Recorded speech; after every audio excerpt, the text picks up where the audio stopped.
안녕하세요. DC백 터보 88강 시작하도록 하겠습니다. 디페프 스트레스를 해소하는 원천 기술에 관한 강의입니다. 주행 실험 결과 디페프 포집량 38.5% 감소했습니다. 재생시간 48.6% 단축됐습니다. 이런 원리 알려드리도록 하겠습니다. DC백 터보를 흡기에 장착했을 때 신선한 공기를 가압시킵니다. 가압시키는 에너지원은 역류 에너지입니다. 엔진이 예전할 때 압축 시작 행정에서 역류가 발생하고 배기 말행정에서 역류가 발생합니다. 이 역류 에너지를 활용해서 흡기관에 배기가스가 들어오는 것을 억제하고 또 그 에너지를 활용해서 가압시킵니다. 그래서 연소 효율을 향상시키게 됩니다. 그러면 카본 발생량이 줄어든다. 그리고 역류를 억제함으로써 역류 속에 포함되어 있는 카본 슬러지가 흡기로 흘러나오는 것을 줄여준다. 해서 스로틀 바디 스웰 밸브 흡기 밸브 이쪽에 쌓이는 카본 슬러지 영착률을 줄여주게 됩니다. 배기관에 DC백 터보를 장착하게 되면 배압을 감소시킵니다. 배압을 감소시키게 되면 출력이 향상됩니다. 어떻게 배압을 감소시킬 거냐? 소음기 및 디페프에서 배기가스가 부딪히게 됐을 때 이때 역류가 발생합니다. 이 역류로 인해서 엔진에 부작용을 초래하게 되는데 이 역류를 억제합니다. 그리고 이 역류 에너지를 활용해서 배기가스를 더 잘 빠지게끔 만들어줍니다. 연소율이 높으면 연료 분사량이 많을 때 엔진 온도가 당연히 올라갑니다. 또 배압이 적게 걸리게 되면 배기가스가 원활하게 배출되기 때문에 출력이 올라가는 것은 당연한 것이고 주행 중에 연료 차단 조건이 걸리게 되면 엔진이 빠른 속도로 냉각이 됩니다. 그래서 연소 효율이 높으면 엔진 온도가 올라가야 되는 것이고 배압이 적게 걸리면 연료 차단 시에 엔진이 빠르게 냉각이 되는 것입니다. 자동차 엔진을 전공하신 분이라 그러면 이 정도는 이해하셔야 됩니다. 자, 전 세계 자동차 메이커에서 활용할 수밖에 없는 원천 기술입니다. 디젤 차량에 디페프 다 적용을 하고 있습니다. 그러면 이 디페프에 포집되는 카본 슬러지를 어떻게 하면 줄일 것이냐 이거예요. 줄이기 위해서는 발생량을 줄여야 됩니다. 또 엔진 온도가 높게 올라가야 됩니다. 또 연소 효율을 높여서 배기 온도를 높여야 됩니다. 그리고 배압이 적게 걸리게 해야 됩니다. 배압이 왜 중요하냐 이거죠. 지금 가변 배기를 아시는 분들은 많이 있을 것입니다. 가변 배기 왜 하나요? 가변 배기를 함으로써 고속 회전 시에 엔진에 배압이 적게 걸리게 함으로써 출력을 향상시킵니다. 가변 배기를 했을 경우에 다이나모 테스트를 하면 당연히 출력이 향상되는 것 누구나 알 것입니다. 그러면 엔진의 배압이 적게 걸리게 하려면 어떻게 해야 되겠느냐 이거예요. 소음기나 DPF에서 부딪혀서 엔진 쪽으로 역류하는 그 역류 에너지를 어떻게 억제할 거냐 이겁니다. 그것을 억제하고 재활용하게 되면 출력이 당연히 올라갑니다. 가변 배기보다 효율이 더 높게 된다는 거죠. 저속 회전, 고속 회전에서 문제없이 해결됩니다. 가변 배기를 했을 경우에 저속 회전, 연료 분사량이 적을 때 토크가 떨어집니다. 저속 회전, 연료 분사량이 많을 때 토크를 올리려면 어떻게 됩니까? 배압을 적절하게 걸리게끔 유체역학적으로 접근해야 된다 이거예요. 그렇게 해놓은 것이 DC백 터보입니다. 자, 흡기 쪽으로 역류하는 배기가스 또 가압을 시켜주는 원리 이것을 흡기에 적용하게 되면 신선한 공기가 많이 들어가게 됩니다. 그러면 연소율이 높아지죠. 신선한 공기 많이 넣기 위해서 어떻게 합니까? 터보 차저가 장착된 차량을 기준으로 한번 생각해 보십시오. 흡입된 공기가 터보 임펠러에 부딪혀서 온도가 올라갑니다. 이렇게 올라간 온도로 인해서 체적이 늘어나죠. 그러면 산소 밀도가 줄어듭니다. 이 부분을 개선하기 위해서 인터쿨러가 들어가 있습니다. 그래서 공기를 압축시켜서 연소실 내로 산소가 많이 들어갈 수 있도록 만든 것이 터보와 인터쿨러입니다. 그런데 터보 회전 속도가 아주 낮은 경우 어떻게 되냐 이거죠. 가압도 못 시킵니다. 터보차저 엔진은 어떻습니까? 실린더 용적을 줄인 겁니다. 그러면 터보가 정상적으로 회전하지 않을 때는 연소효율이 떨어진다예요. 이때 역류 에너지를 활용해서 가압을 시키면 연소효율이 올라갑니다. 그래서 엔진 성능을 개선할 수 있다. 자, 역류라는 이놈이 얼마나 좋지 않은 것이냐. 이것을 어떻게 순방향으로만 흐르게 할 것이냐 이거예요. 그렇게 해서 효율을 높이게 되면 7개 항목을 잡을 수가 있습니다. 소음 잡을 수가 있습니다. 소음이 어디서 나올까요? 역류 에너지 때문에 발생하는 것이 소음입니다. 흡기관 및 배기관에 맥동이 생기는 것도 역류 때문입니다. 자, 그러면 역류 속에 포함된 소음, 디시백 터보를 흡기 및 배기에 장착을 하게 되면 소음이 잡힙니다. 진동, 어디로 나옵니까? 역류 에너지 때문에 발생하는 것입니다. 균형이 깨진다 이거예요. 그 균형을 잡아주는 것이 디시백 터보입니다. 흡기 및 배기, 디시백 터보를 장착하면 잡힙니다. 자, 매연. 공연비를 개선하면 당연히 매연이 줄 수밖에 없습니다. 연소 효율을 높이다 보면 엔진열이 올라간다 이렇게 생각하시죠. 그럼 엔진 온도가 올라간다. 그러면 EGR을 통해서 배기가스 재순환을 해서 연소실 온도를 떨어뜨립니다. 그런데 이때 연소 효율을 떨어뜨리기 위해서 배기가스를 흡기 쪽으로 돌릴 때 카본 슬러지가 나와 있으면 엔진 성능을 많이 떨어뜨립니다. 그런데 배기가스 재순환 장치 속으로 흐르는 배기가스 속에 카본 슬러지가 최소량이다 하면 엔진 성능을 크게 떨어뜨리지 않습니다. 그것이 기술 차이입니다. 출력, 배합이 적게 걸리게 하고 연소율을 높이면 출력 올라갑니다. 토크, 자연흡기든 터보차저가 장착된 엔진이든 상관없이 가속 페달을 처음 밟을 때 살짝 건드릴 때 토크 올라갑니까? 순간적으로 공기가 들어오지 않기 때문에 가압이 안 돼 있기 때문에 토크가 떨어집니다. 그런데 역류 에너지를 억제해서 그것을 에너지원으로 충진한 상태로 있다 그러면 토크가 좋습니다.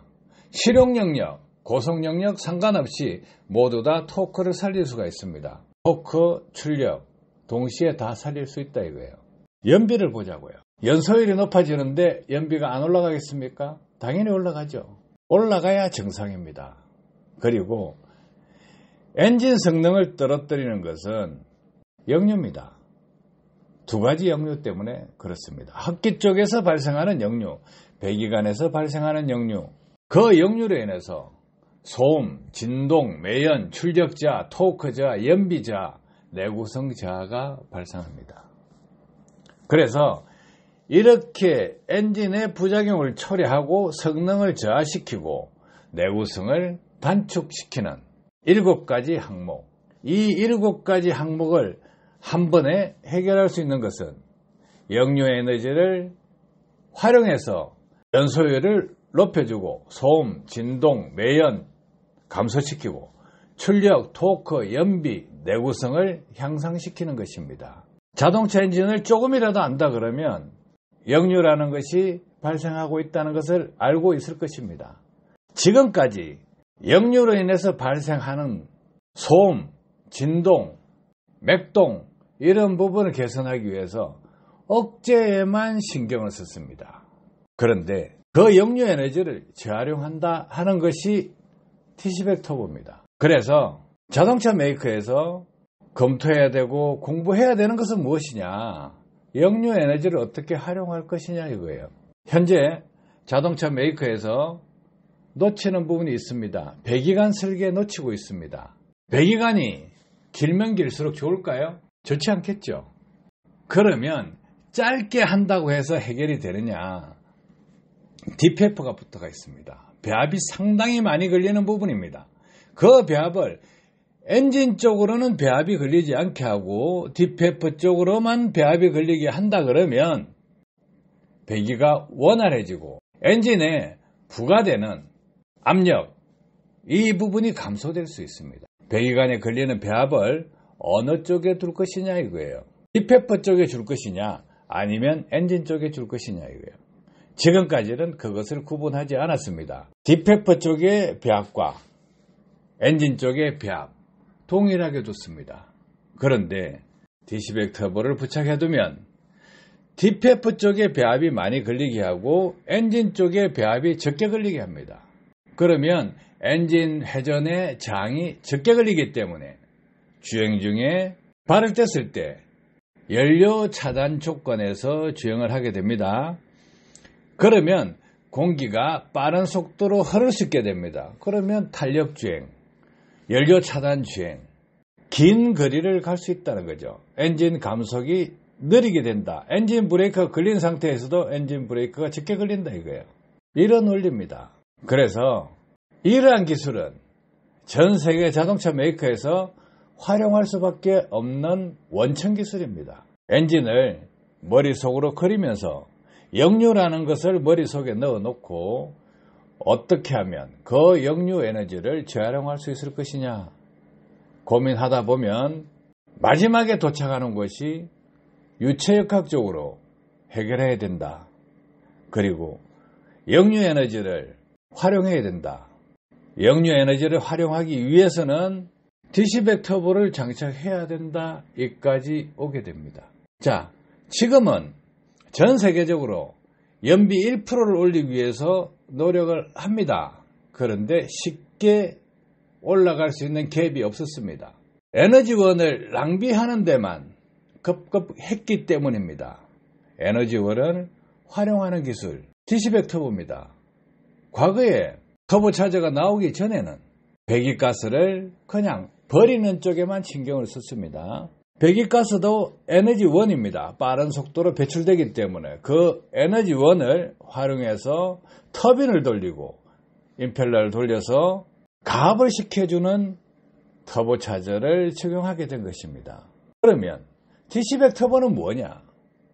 시동을 걸고 끌 때까지 발생하는 역류 에너지를 활용하는 것입니다. 에너지원이 없다 그러면 성립이 되지 않습니다. 낭비되는 에너지원을 활용해야 된다 이거예요.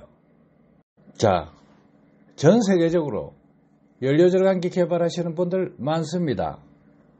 또 엔진 성능을 개선하기 위해서 효율을 향상시키기 위해서 연구하시는 분들 많습니다. 또 시중에서 연료 절감된다, 출력 향상시킨다 하면서 잡다한 기술을 가지고 자기가 주장한 것이 맞느냐 아니냐 이런 검증도 없이 떠들어대는 사람들 많습니다. 그런데요, 이론이 없습니다. 이론이 없으면 결과를 보장할 수 없습니다. 시중에 많죠. 시중에 많은데 자, 한 가지만 한번 봅시다. 배기관 속에 이물질을 넣었다. 그래서 공기 흐름 저항을 발생시켰다 하면 저 속에서는 토크발이 좀 있는 듯 합니다. 그런데 그 다음이 문제입니다. 회전당 연료 분사량이 많은 조건, 또 회전수가 높은 조건에서는 배합이 걸려버립니다. 어디에 배합이 걸릴 거냐 이거예요. 엔진에 배합이 걸립니다. 엔진에 배합이 걸리게 되면 회전당 연료 분사량이 많은 조건, 또 회전수가 높은 운행 조건에서 부작용을 초래합니다. 또 배합이 많이 걸리게 되면 실린더 라이너에 부작용을 초래합니다. 그래서 브로바이트 가스 발생량을 증가시킵니다. 어떻게 될까 상상해 보십시오. 엔진에 데미지를 주게 됩니다. 그러면 그런 걸 집어넣어야 되겠습니까? 그렇게 집어넣고 엔진에 부작용이 발생하고 있음에도 운전자는 알아채지 못하고 넘어갑니다. 그렇게 하면 안 된다예요. 배기관에 어떤 저항체를 집어넣어서 고속주행 때 속도가 감소한다 하면, 긴 오르막길 탈 때 매연이 증가한다 하면 배기관 안에 이물질을 넣어서 저항을 발생시키는 것은 하지 않는 게 좋습니다. 지금도 배기관 속에 이물질을 집어넣는 사람이 있다 그러면 그 사람은 자동차 엔진을 진짜 모르는 사람입니다. 자동차 메이커조차도 배기관 설계 허술한 부분 많습니다. 수치 중요합니다. 그런데 개념이 정리되어 있어야 됩니다. 개념이 정리되지 않으면 어떤 결과를 초래하느냐 이거예요. 차주분들이 시름시름 골병드는 엔진을 보면서 스트레스를 많이 받고 자연스럽게 고장이 난다 하지만 고장 속도가 빠릅니다. 내구성이 약합니다. 엔진 성능이 빨리 안 좋아집니다. 그래서 이런 배기관 설계 중요합니다. 또 흡기관 설계도 중요합니다. 엔진을 쉽게 생각하면 안 됩니다. 흡입압축 폭발 배기 이런 부분뿐만이 아니고 공기 흐름, 배기가스 흐름을 어떻게 하면 좋게 만들 것이냐, 저속회전, 고속회전 모든 영역에서 좋게 만들 것이냐 하는 부분이 접목되어 있어야 됩니다. 그런데 일부 자동차 메이커에서 조금 답답하게 설계하시는 곳도 있습니다. 그러니까 차주분들이 스스로 어느 정도의 상식은 가지고 있어야 된다 이겁니다. 아시겠죠? 도움되셨길 바랍니다. 감사합니다.